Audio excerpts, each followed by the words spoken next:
Histoire de l'univers. Voici le 4e verset. C'est pourquoi on l'appela du nom de Babel, car c'est là que l'Éternel confondit le langage de toute la terre, et c'est de là que l'Éternel les dispersa sur la face de toute la terre.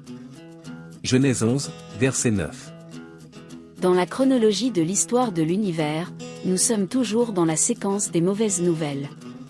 Voyez-vous, après le déluge, Dieu ordonna aux gens de faire des bébés et de se répartir sur toute la surface de la terre sous sa nouvelle forme.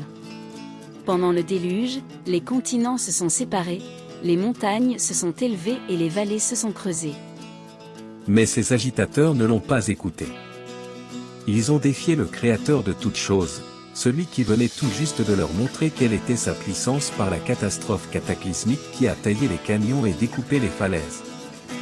Au lieu de se disperser, les descendants des survivants du déluge sont restés sur place et ont décidé de construire un monument en honneur à leur mutinerie, un sanctuaire pour leurs péchés, un palais pour leur orgueil.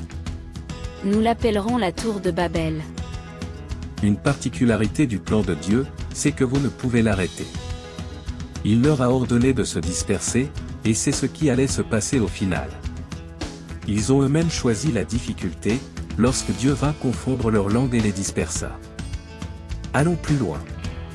La division et dispersion à Babel nous donne un contexte très clair pour expliquer pourquoi divers groupes ethniques existent aujourd'hui. Malgré nos divers taux de mélanine, ou couleurs, dans la peau, et nos langues très différentes, nous sommes tous enfants d'Ève et Adam, via Noé. À la suite de Babel, la variété génétique de l'humanité s'est bien diversifiée. C'est pourquoi nous retrouvons des hommes de Néandertal, des Homo erectus, en plus de bon nombre d'autres groupes ethniques, dans les fossiles découverts partout en Europe, Asie, Australie, dans les Amériques et en Afrique. Il ne s'agit pas de voies sans issue dans la lignée de l'évolution. Ce sont des personnes à 100% humaines, même si certaines ont vécu dans des grottes.